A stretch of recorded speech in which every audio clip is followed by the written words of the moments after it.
Hi viewers, welcome to our channel. ప్రస్తుతం మనతో పాటు సీనియర్ జర్నలిస్ట్ దాము బాలా సార్ వారితో మాట్లాడదాం. నమస్కారం సార్. నమస్తే సార్, నయనతార గారి అన్నపూర్ణి సినిమా రీసెంట్గా ఓటీటీలో రిలీజ్ అయింది. అయితే ఈ సినిమా పైన ఒక వివాదం నడుస్తుంది సార్. అదేంటంటే ఈ సినిమాలో హిందువుల్ని కించపరిచే విధంగా ఉంది అని చెప్పేసి కేసు కూడా ఫైల్ చేశారు. మరి ఏముంది సార్ ఎంతగా ఈ సినిమాలో? ఈ సినిమా మీద సోలంకి, రాము సోలంకి అనే అతను ఐటీ సెల్ అధ్యక్షుడు, హిందూ ఐటీ సెల్ అధ్యక్షుడిగా చెప్పుకున్నాడు, ఫౌండర్ అని కూడా చెప్పుకున్నాడు. అతను ఒక senior police inspector, LT Marg police station Mumbai, దానికి అడ్రస్ చేస్తూ ఒక కంప్లైంట్ రాశాడు. ఆ కంప్లైంట్లో ఇలాగా ఒక సినిమా వచ్చింది, దాని పేరు అన్నపూర్ణి, అంటే గాడెస్ ఆఫ్ ఫుడ్. సో ఈ సినిమాలో నయనతార, తర్వాత జై వీళ్ళు నటించారు.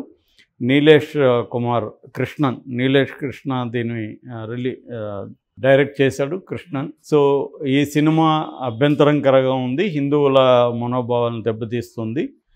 ఈ నెల 22వ తేదీ అక్కడ ప్రాణప్రతిష్ఠ జరుగుతుంది అయోధ్యలో, రామ మందిరంలో.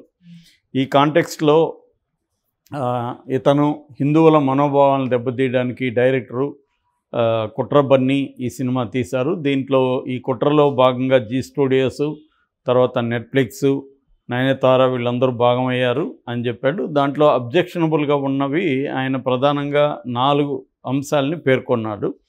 అందులో ఒకటి, హిందూ పూజారి కూతురు బిర్యానీ వండడం కోసం నమాజ్ చేస్తుంది అనేది అబ్జెక్షన్ నెంబర్ 1. నెంబర్ 2, ఇందులో లవ్ జిహాద్ని చూపించారు అనేది నెంబర్ 2. మూడోది, ఫర్హాన్ అంటే జై క్యారెక్టర్, ఫర్హాన్ మాంసం తినమని ఆ అమ్మాయిని పెర్సువేట్ చేస్తాడు, ఒప్పిస్తాడు. దానికి ఏం చెప్తాడంటే, రాముడు కూడా మాంసం తిన్నాడు కదా, నువ్వు తింటే తప్పేముందని ఒప్పిస్తాడు. తర్వాత ఆ అమ్మాయి వాళ్ళ నాన్న పూజారిగా ఉంటూ ఆయన సంధ్య వారుస్తూ ఉంటాడు. ఇంకోవైపు ఏమో వాళ్ళ భార్య జపమాల పట్టుకొని ఉంటుంది. దాని ఇంటర్కట్లో కూతురు మాంసం తినే షాట్లు వేశాడు.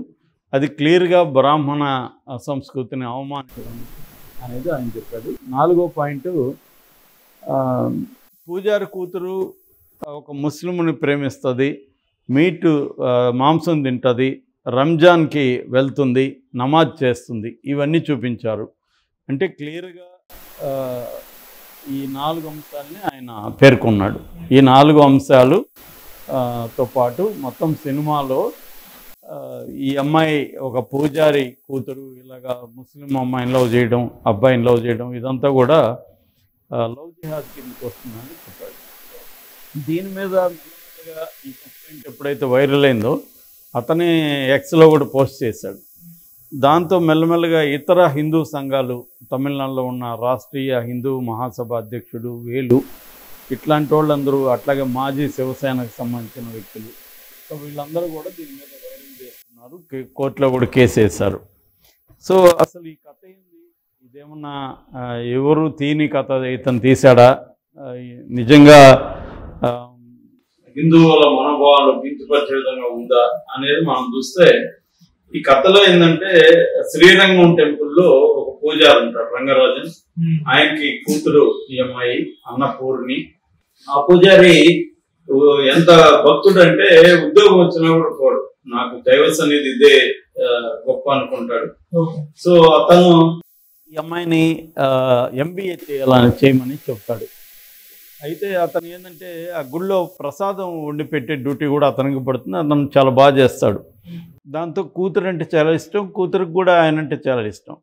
సో ఆ ప్రసాదం చేయడం అవన్నీ చూసి ఈ అమ్మాయి కూడా తను కూడా ఇలాగా చేయాలి, తను ఒక పెద్ద చెఫ్ అవ్వాలి అని అనుకుంటుంది.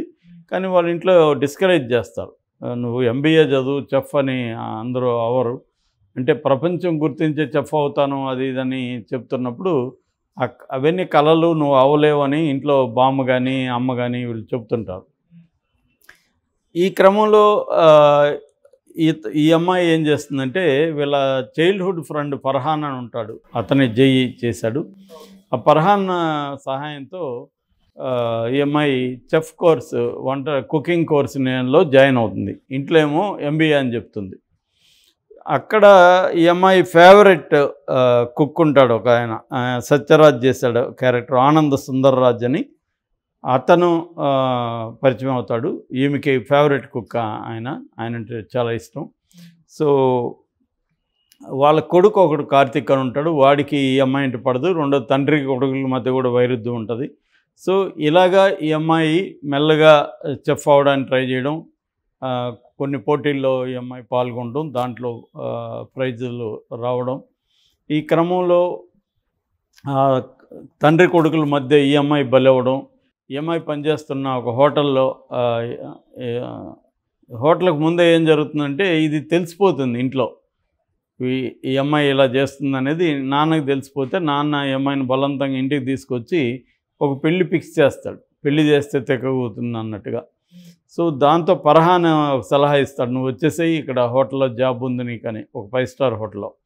సో ఈ అమ్మాయి పెళ్లిపేట మీద నుంచి పారిపోయి వచ్చేసి జాబ్లో చేరుతుంది. అక్కడ ఒక యాక్సిడెంట్ జరిగి ఈ అమ్మాయికి రుచి చూసే ఇది కోల్పోతుంది, ఆ శక్తి కోల్పోతుంది. సో దీని తర్వాత అమ్మాయి ఏమైంది, తర్వాత వాళ్ళ నాన్న యాక్సెప్ట్ చేశాడా, ఈ ముస్లింతో ఈ అమ్మాయి పెళ్ళయిందా, ఏమైంది అనేది మిగతా సినిమాలో వస్తుందన్నమాట. ఇది బేసిక్గా నేపథ్యం. మామూలుగా హిందూ అమ్మాయి ముస్లిం అబ్బాయి లేదా వైస్ వెర్సా అనేది ఎప్పటి నుంచో ఉన్నాయి. కానీ ఒక హిందూ అబ్బాయి ముస్లిం అమ్మాయిని ప్రేమిస్తేమో హిందూ సంఘాలు గొడవ చేయవు. ముంబై హిందూ సినిమా మణరత్నం, దాని మీద ఏం గొడవ చేయదు. దాంట్లో హిందూ అబ్బాయి ముస్లిం అమ్మాయి, అలాంటి చాలా సినిమాలు ఉన్నాయి. హిందూ అబ్బాయిలు ముస్లిం అమ్మాయిని లవ్ చేస్తే ఎవరు కూడా గోల్ చేయరు, హిందూ సంఘాలు కానీ ఎవరు కూడా గోల్ చేయరు. అదే ఒక ముస్లిం అబ్బాయి హిందూ అమ్మాయిని లవ్ చేస్తే మాత్రం గోల్ చేస్తారు. ఎందుకు అంటే ఇక్కడ పేట్రియార్కీగా కూడా వస్తుంది. అంటే మన అమ్మాయిలు పవిత్రంగా ఉండాలి, ఎందుకంటే బీజము క్షేత్రం అనే ఒక పాతకాలపు ఇది ఉంది. అంటే వీళ్ళు క్షేత్రం అన్నమాట, విమెన్. సో ఈ క్షేత్రాన్ని హిందూ అబ్బాయిలు పాడు చేస్తారు, కాబట్టి క్షేత్రాన్ని జాగ్రత్తగా కాపాడుకోవాలి అన్న ఒక ఫిలాసఫీ పేట్రియార్కల్ సొసైటీలో నుంచి మతంలోకి వెళ్ళిన ఒక ఫిలాసఫీ. దాని నుంచి మన మగవాళ్ళని కాపాడుకోవడానికి వీళ్ళు ఎవరు కూడా ట్రై చేయరు, హిందూ అమ్మాయిలను మాత్రం కాపాడుకోవడానికి వీళ్ళు ట్రై చేస్తుంటారు అనేది మనం ఒక కాంటెక్స్లో అర్థం చేసుకోవచ్చు. దీంట్లో కూడా అదే ఉంది. ఈ అమ్మాయి ఫర్ ఎగ్జాంపుల్ రివర్స్లో ఉండి ఈ అమ్మాయి ముస్లిం అమ్మాయి అయింది, అబ్బాయి హిందూ అబ్బాయి అయితే దీని మీద ఎవరు కూడా గొడవ చేసేవాళ్ళు కాదు. సో ఈ యాంగిల్ వెరీ ఇంపార్టెంట్ దీంట్లో. రెండవది, దీన్ని సరదాగా ఒక హిందూ అమ్మాయి పూజారి కుటుంబంలో, పూజారిని ఎందుకు పెట్టారంటే సంప్రదాయమైన హిందూ అమ్మాయి వెజిటేరియన్ తినే గట్టిగా ట్రెడిషన్స్ ఫాలో అయ్యేవాళ్ళు చెఫ్ అవ్వాలనుకున్నప్పుడు నాన్ వెజ్ కూడా వండాలి, తినాలి, రుచి చూడాలి కదా. అలాగా అమ్మాయి డ్రీము చెఫ్ అవ్వాలనుకుంది. ఇవాళ ఒక ఐఏఎస్ ఐపీఎస్ లాగే చెఫ్ అనేది కూడా ఒక వృత్తి. దాని మీద చాలా సినిమాలు కూడా వచ్చాయి ఇంటర్నేషనల్గా. రెండో చెఫ్ కూడా ఇవాళ చాలా లుక్రేటివ్ జాబ్, ఎందుకంటే వరల్డ్ వైడ్గా అనేక 5 స్టార్ హోటల్లో చెఫ్స్కి మంచి జీతం కానీ మంచి ఇది ఉంటుంది అనమాట. వరల్డ్ వైడ్గా వేరే దేశాలకు కూడా వెళ్ళే పరిస్థితి ఉంటుంది. సో ఈ కాంటెక్స్ట్లో డైరెక్టర్ ఏం చెప్పదలుచుకున్నాడు, ఒక ట్రెడిషనల్ ఫ్యామిలీలో నుంచి ఒక అమ్మాయి చెఫ్ అవ్వాలనుకుంటే ఆ అమ్మాయి ఎలాంటి ఇబ్బందులను ఎదుర్కొంది, ఏమైంది అనేది చెప్పాడు. నిజానికి సినిమా ఏం గొప్పగా ఏమి లేదు, అది యావరేజ్ సినిమా అని చెప్పుకోవచ్చు. వీళ్ళు పాపులర్ చేయడం వల్ల అది ఎక్కువ మంది చూసే అవకాశం ఉంది, లేకపోతే సైలెంట్గా ఉంటే సైలెంట్గా ఉండేది.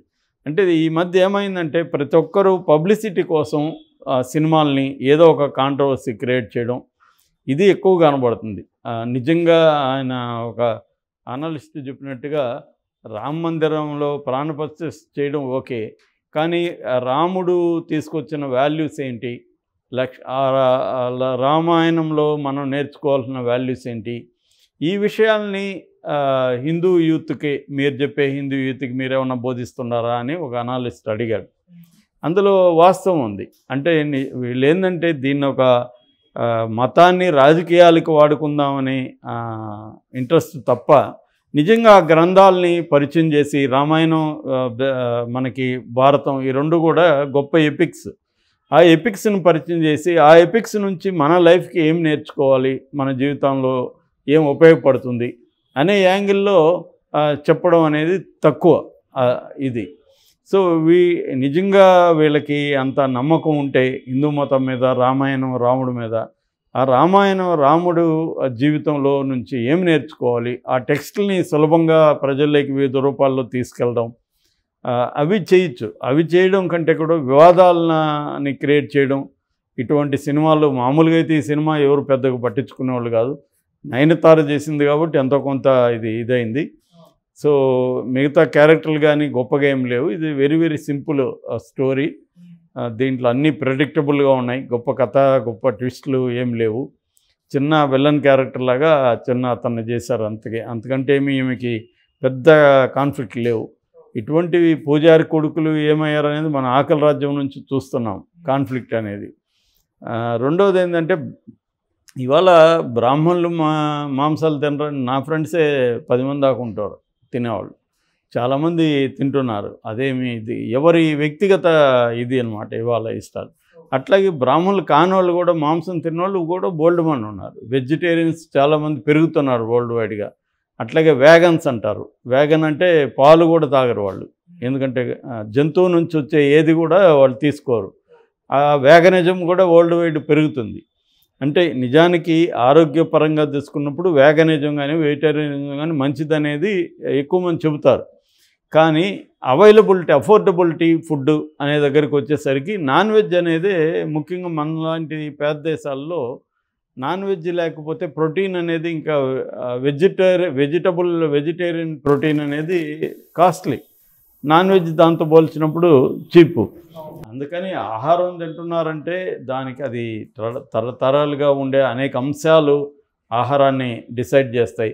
సో ఈ ఆహారం చుట్టూ ఒక పాలిటిక్స్ని క్రియేట్ చేసి దీన్ని మనుషుల మధ్య ఇచ్చేసి మళ్ళీ ఇంతకీ పెద్ద పెద్ద బీఫ్ వ్యాపారాలు బీజేపీలో పనిచేసే వాళ్ళకి ఉన్నాయన్న ఇది కూడా చాలామంది బయట పెట్టారు. వాళ్ళకి రెస్టారెంట్లు ఉన్నాయి. బీజేపీలో పనిచేసే టాప్ లీడర్స్కి పిల్లలు నాన్ వెజ్ రెస్టారెంట్లు నడుపుతున్నవి కూడా ఆ మధ్య బయటకు వచ్చాయి. ఇదేంటంటే ఒక ద్వంద్వ మనస్తత్వం అంటాం, హిపోక్రటిక్ బిహేవియర్. వాళ్ళు పెద్ద పెద్ద వ్యాపారాలు చేయొచ్చు, బీఫ్ వ్యాపారాలు, లేకపోతే హోటల్స్ నడపచ్చు. సినిమాలో ఒక అమ్మాయి నాన్ వెజ్ తినిందనో, లేకపోతే నాన్ వెజ్ వంటల్లో చేసిందనో, ఆ క్రమంలో ఒక ముస్లిం అబ్బాయిని లవ్ చేసిందనో చెప్పినప్పుడు మాత్రం ఇది మొత్తం హిందువులకి అన్యాయం జరిగిపోతుందని. దీంట్లో హిందువులకి ఏం అన్యాయం జరుగుతుంది, ఏముంది దీంట్లో అర్థం కాదు. అది బేసిక్గా.